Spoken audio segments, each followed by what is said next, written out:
Hello दोस्तों, आपका फिर से स्वागत है जोड़ मोटिवेशनल चैनल पर। मेरा नाम है सुमित और आज हम बात करने वाले हैं feel the fear and do it anyway book के बारे में। इस बुक में आप सीखेंगे कि डर की पहचान कैसे करें और ये हमारी ज़िंदगी पर क्या असर डालता है। आप डर का सामना और उसे कंट्रोल करना भी सीखेंगे। डर के कारण जो चीज़ें आपसे छूट रही हैं आप उसे भी एक्सपीरियंस करना सीख जाएंगे। डर ही वो कारण है जिसकी वजह से हम उस खुशी को एक्सपीरियंस नहीं कर पाते जिसकी तलाश में हम लोग लगे रहते हैं। जिंदगी अपनी प्लेट में हमें क्या सर्व करती है उस पर हमारा कंट्रोल नहीं होता, लेकिन अगर वो कोई दर्दनाक एक्सपीरियंस भी हुआ तो हम उसे सहन करने लायक तो बना सकते हैं। तो आइए पहले डर को समझते हैं। डर के 3 लेवल होते हैं। लेवल फर्स्ट, वो चीज़ें जो सच में होती हैं और जिसके लिए एक्शन लेने की ज़रूरत है। लेवल 2 में ईगो जैसे इमोशन शामिल होते हैं, जैसे रिजेक्शन, फेलियर, इमेज खराब होने का डर और असहाय महसूस करना। लेवल 3 है सबसे बड़ा डर, जिसमें यह सोच आ जाती है कि मैं इसे हैंडल नहीं कर सकता। आप फ्यूचर के बारे में कोई भविष्यवाणी नहीं कर सकते, इसलिए कभी भी बिना कोशिश किए नहीं कहना चाहिए कि मैं इस प्रॉब्लम को हैंडल नहीं कर सकता। खुद पर विश्वास करने से और अपने डर से भागने की बजाय उसका सामना करने से आप भी मुश्किलों को पार कर सकते हैं। एक सच जो कभी बदलने वाला नहीं है वो ये है कि हमारा डर कभी भी पूरी तरीके से खत्म नहीं हो सकता, लेकिन डर आपकी जिंदगी पर कितना असर डालता है ये आपके हाथ में है। आप उसे जरूर कंट्रोल कर सकते हैं। डर को शांत और काबू में किया जा सकता है, लेकिन किसी भी नई सिचुएशन में वो दोबारा लौट कर आ जाता है। डर को ओवरकम करने के लिए सबसे पहले आपको यह कहानी सुननी चाहिए। एक औरत थी जिसका हाल ही में तलाक हुआ था। तलाक होने से पहले वो हर चीज के लिए अपने पति पर डिपेंड रहती थी। तलाक के बाद उस औरत के पास नई चीजों को सीखने के अलावा कोई चारा नहीं था। उसे काम करने का कोई एक्सपीरियंस नहीं था और ना ही उसे बाहर निकलकर कभी दुनिया का सामने करने की जरूरत भी पड़ी थी। वो बहुत डरी हुई थी, लेकिन उसने चीजों को बीच में नहीं छोड़ा। वो नई चीजें सीखने लगी। इस वजह से धीरे धीरे उसमें सेल्फ कॉन्फिडेंस बढ़ने लगा। हर दिन उसने कुछ नया सीखा। अपने दम पर प्रॉब्लम को हैंडल करने की एबिलिटी ने उसके डर को कम करना शुरू कर दिया था। लेकिन जब भी वो कुछ नया एक्सपीरियंस करती थी तो उसका डर लौट आता था। लेकिन उसकी खासियत यही थी कि वो अपने डर से डरकर पीछे नहीं हटी, क्योंकि वो जानती थी कि जब तक वो भागना बंद नहीं करेगी तब तक उसका डर उसे भगाना बंद नहीं करेगा। तो उसने सोचा कि अगर किसी को भागना ही है तो क्यों ना डर को ही भगा दिया जाए।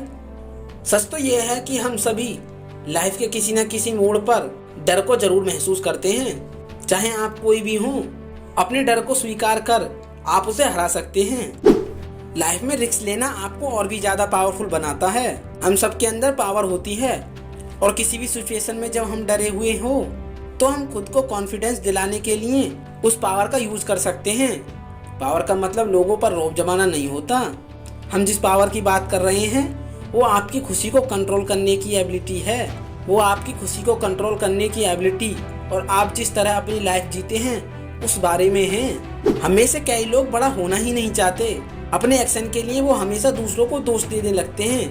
अपनी लाइफ की जिम्मेदारी खुद लें। एक असहाय बनकर अपनी प्रॉब्लम के लिए दूसरों को दोष ना दें। इसका कंट्रोल अपने हाथों में लें, क्योंकि अपने हर एक्शन और उसके रिजल्ट के लिए सिर्फ आप जिम्मेदार हैं। याद रखना कि आप आज जो डिसीजन लेते हैं वो आपका फ्यूचर डिसाइड करता है।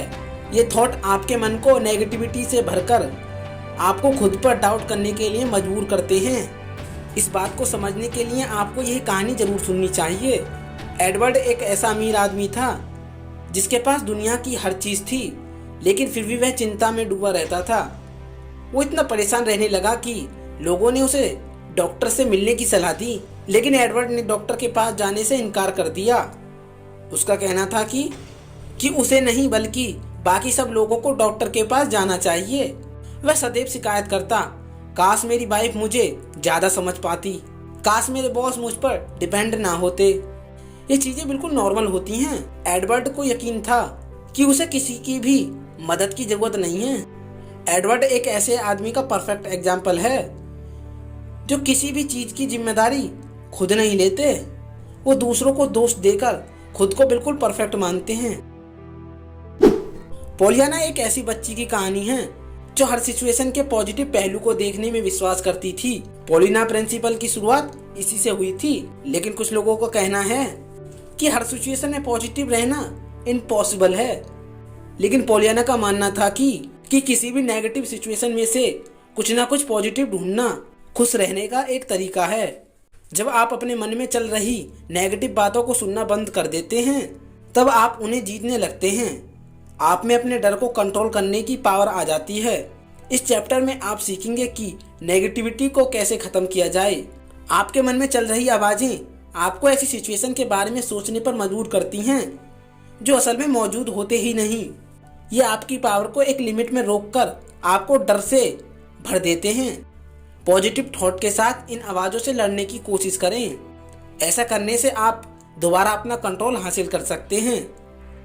जब हम किसी चीज़ को बार बार करते हैं तो वो हमारी आदत बन जाती है और हम उसे ऑटोमेटिकली करना शुरू कर देते हैं। इसलिए इस पॉजिटिव थिंकिंग को एक हैबिट में बदल दें। फिर एक ऐसा भी समय आएगा जब आपको पॉजिटिव थॉट की आदत हो जाएगी। हमारे आसपास ऐसे कई लोग हैं जिन्हें देखकर हमें इंस्पिरेशन और मोटिवेशन मिलती है, जिससे हमारा कॉन्फिडेंस बढ़ता है। जैसे जैसे हम बड़े होते जाते हैं, हम खुद को नेगेटिव लोगों से दूर करने लगते हैं, क्योंकि ये नेगेटिविटी बहुत जल्दी हमें अपनी चपेट में ले लेती है और हमें अपनी लाइफ में नेगेटिव एनर्जी बिल्कुल आने नहीं देनी चाहिए। जब कोई इंसान पॉजिटिव एनर्जी से भरा होता है तो वो अपने लाइफ में पॉजिटिव एनर्जी से भरे लोगों को ही अट्रैक्ट करता है। आपकी एनर्जी जैसी होगी, आप वैसे ही लोगों को अपनी लाइफ में अट्रैक्ट करते हैं। लाइफ में डिसीजन लेना किसी चैलेंज से कम नहीं है, लेकिन लंबे समय में इसे आसान और ज़्यादा इफेक्टिव बनाने का एक तरीका है। इस बात को हमेशा याद रखें कि ट्राई करके फेल होना कभी भी ट्राई न करने से कहीं ज़्यादा बेहतर होता है। जब आप कोशिश करते हैं और फेल हो जाते हैं, कम से कम आपको एक ऐसे तरीके के बारे में पता चल जाता है जो काम नहीं करता। उसके बाद हम एक नया तरीका आजमा सकते हैं। बस अपने गोल पर फोकस करें। फेलियर से डरो मत, क्योंकि ये सक्सेस की जर्नी का एक हिस्सा है। दुख की बात तो तब होती है कि जब आप कोशिश करने की हिम्मत भी नहीं करते। एलेक्स एक लॉ स्कूल का स्टूडेंट था। वो अपने पिता का बहुत सम्मान करता था, इसलिए उसने उनके रास्तों पर चलने का फैसला किया और लॉ स्कूल में एडमिशन लिया। 2 साल तक उसके बहुत अच्छे ग्रेड्स आए, लेकिन फिर एलेक्स लॉ के प्रोफेशन के बारे में दोबारा सोचने लगा।